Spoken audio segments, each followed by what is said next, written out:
Are you the lion or the tiger?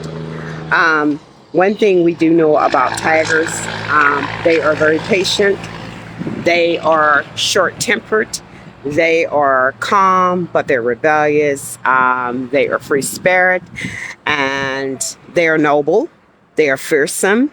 They're affectionate, and they are free spirit, fiercely territorial. Also, I'm going to be talking about the lions. We know about a lion. A lion can be a king and he can be a queen.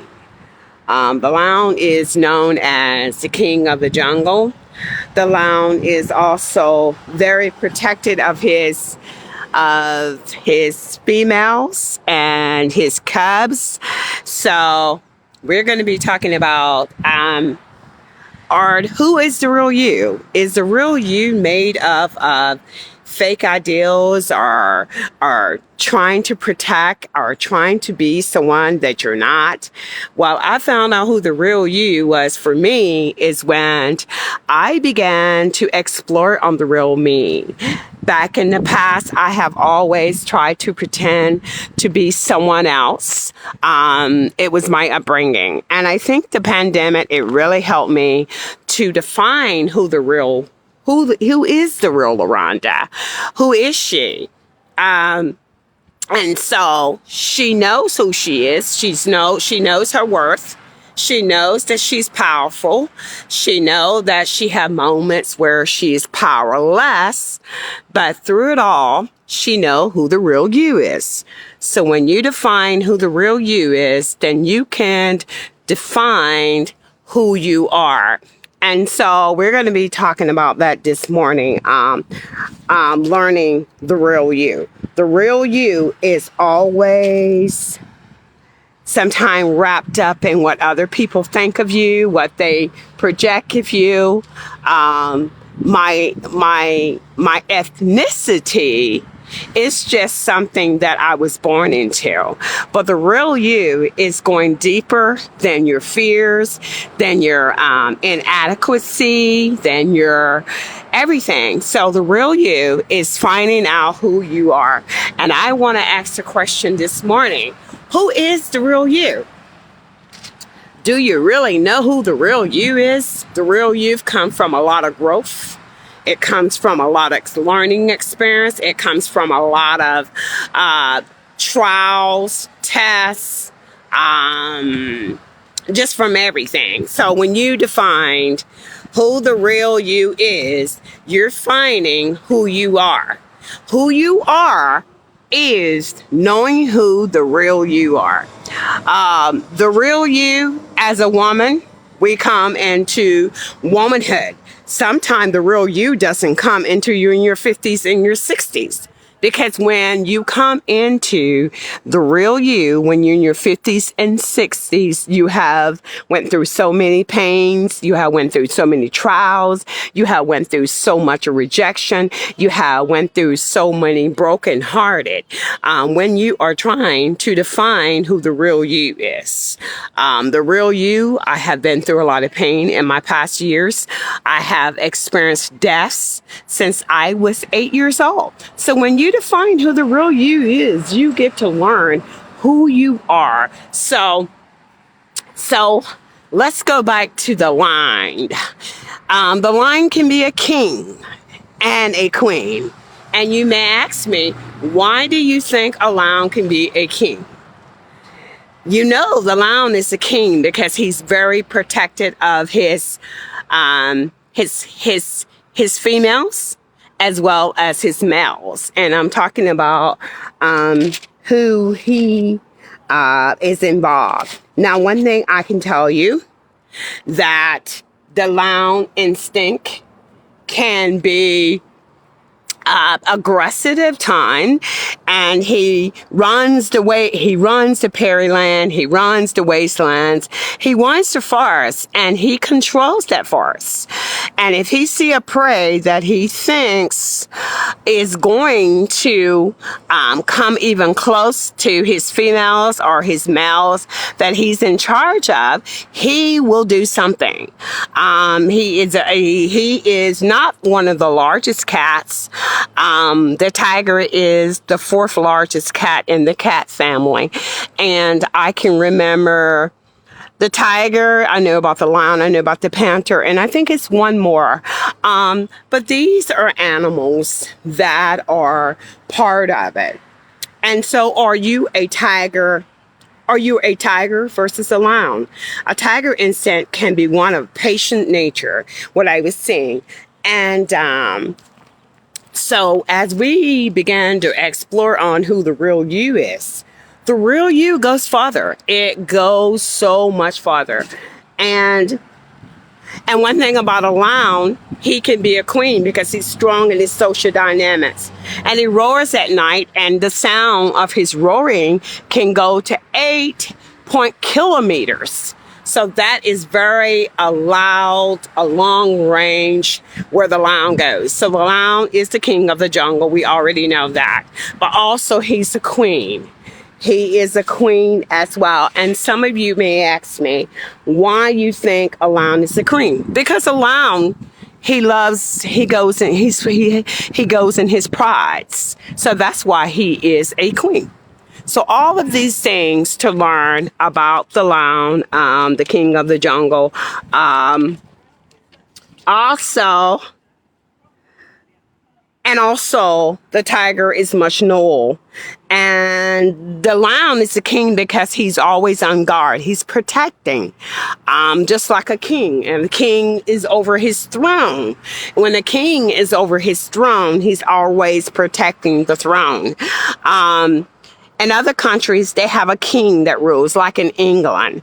We have Queen Elizabeth. She is the ruler over her throne on the United Kingdom.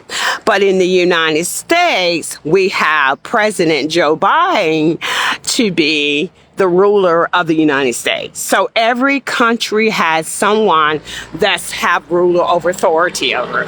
But who is the real you? Who is the real you? Is your real you wrapped up in pain and what people think of you, what people perceive who you are? Because people always have false identity. We put on our false identity to try to please everyone else.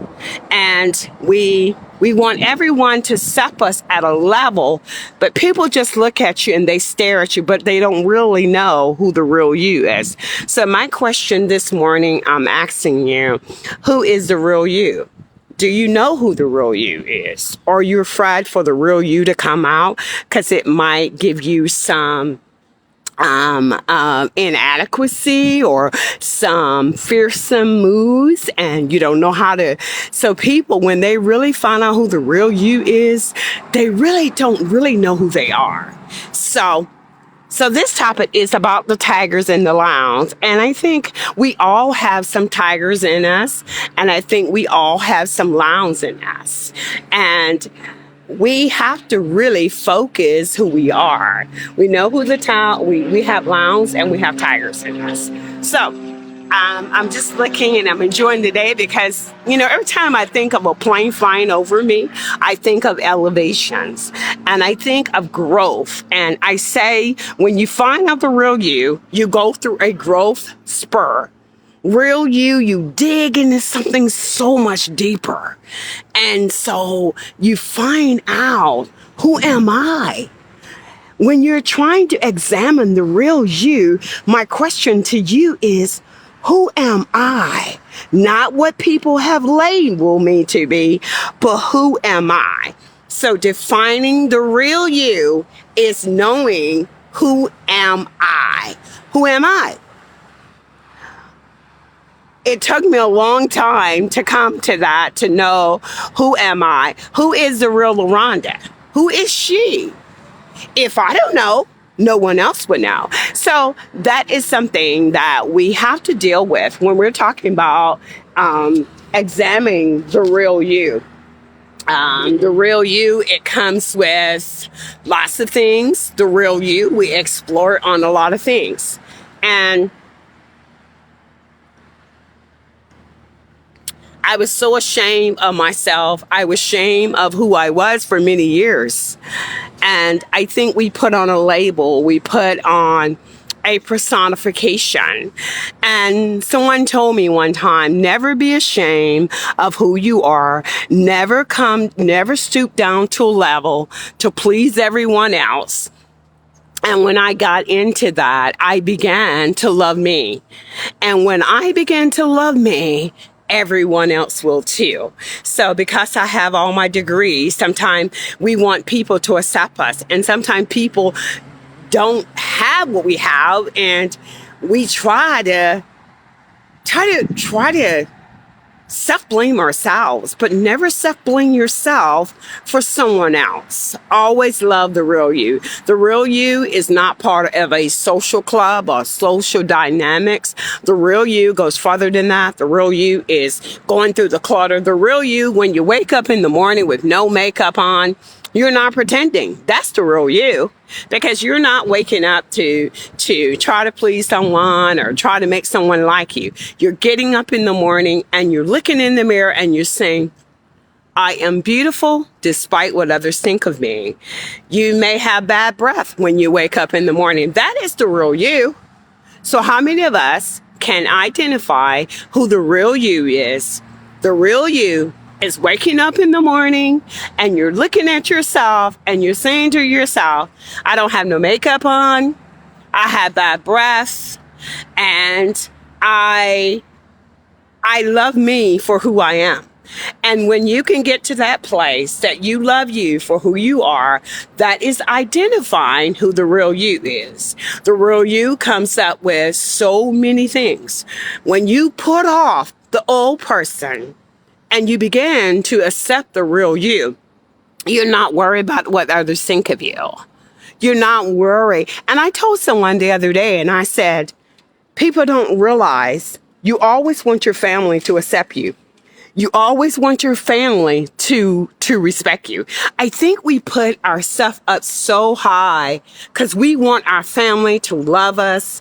And when our family judge us, it puts us down so low. Now, other people, we do not give them that opportunity to accept us. We don't give them that opportunity. We don't give them that opportunity to love us, because we always got our guard on. When you're talking to a different person, you have put your guard on. But when you're dealing with your family know of you, but a lot of times your family really don't know how you have changed and what you have become. Because when I left the state of Florida in 2003, it was my first time. I was 36 years of age, and I decided to move to Phoenix, Arizona. And it was a learning experience. I got to know all kind of people.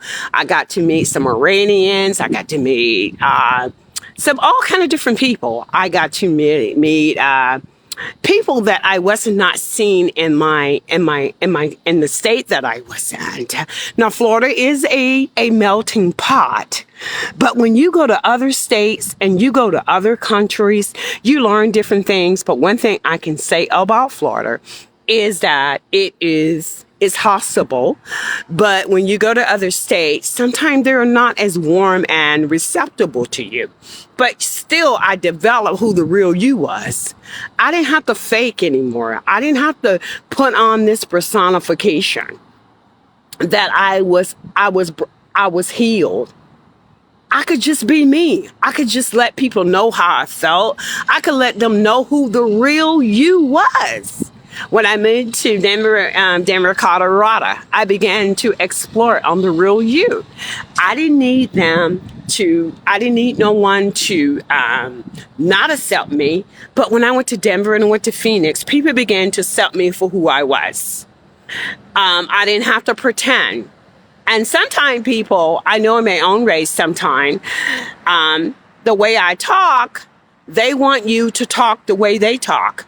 But that is not who the real you is. The real you is accepting who you are and not worried about what somebody else think of you. That is the real you. The real you is wrapped up in everything that it could be wrapped up in. And so I had to learn all that stuff. So being a tiger, being patient, I have some tiger instincts. I'm patient. I'm noble. And sometimes I have a free spirit. What I mean about a free spirit, sometimes you have a free spirit. You want to do what you want to do. That's where the tiger instinct in. But the lion is very protected. And I think men mostly are tigers. They are mostly lions because they protect. That's why I say a man can be a king. That's why I say a lion can be a king, and that's why I say a lion can be a queen. So knowing who you are is so much farther appreciative. As the lion in me, which is the queen, I love to be in social dynamics. I'm an extrovert, so I love me. And when you begin to love you, no one else matters to you when you love you. So if anyone have any questions, concerns this morning about who is the real you, the tigers versus the lions, you can put some comments out there for me, and I will be glad to answer your questions. But, this is the segment of who is the real you. The real you is wrapped up in so many things. The real you is not all about my accolades. It's about me when I didn't have anything. It's about me when I didn't even have a high school diploma. It's about me when I didn't have anything. It's about me and my loneliness. It's about me and my brokenness. It's about me and my frustrations. It's about me and my anxiety. That is the real you. That is when the real you comes out. It's about me when I'm so full of anxiety and I can't even be a problem solver for myself. Now that's the real you. And when you identify who the real you is, then you will know who you are. The real you is when no one sees me. The real you is when I'm so frustrated with life, I want to throw in the towel. That is the real you. That is the real you. When my computers or things won't work out for me, that is the real you. And that is when I get angry.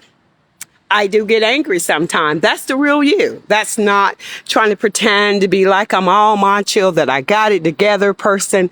The real you is accepting your faults.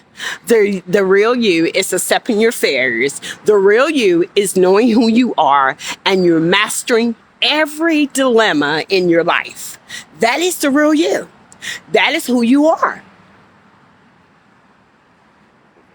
You're not trying to get it all together. And I know a lot of us, I know a lot of women, we try to get everything together. We want to be this macho. And I remember the time that when I was first got in my relationship and I wanted the guy that I was in love with, and we were dating, and I was trying to hide. I had just put my VCR, I was getting ready to take my VCR to the pawn shop to get some money to pay my water bill. And he said to me, "Where are you taking that?" And he said, "I will pay the water bill. I live here too." And he said, "Why are you hiding things from me?" That wasn't the real me. That was someone trying to pretend that they had it all together. But the real you, the real you coming out would have said, "You're living with me. Let us share some of the responsibilities together. I allowed you to come live with me. And why don't we share some responsibilities?" I think women, we hide the real you because we want this guy or this person we're in love with to know we got it all together. But we are people and we fall down like everybody else do. We break down like everybody else do. So the real you is knowing who the tiger in you is. And the real you is knowing who the lion is. The lion roars. He roars. He roars so loud that everybody can hear it for miles. 8 kilometers. Are you the lion roaring about life, trying to explore on so I'm getting ready to call this a day, and I thank you for listening. This is Girls Core Power Talk Show, the talk show that heals, the talk show that heals, the talk show that is what we are about. Thank you so much, and I will talk to you later. Bye-bye.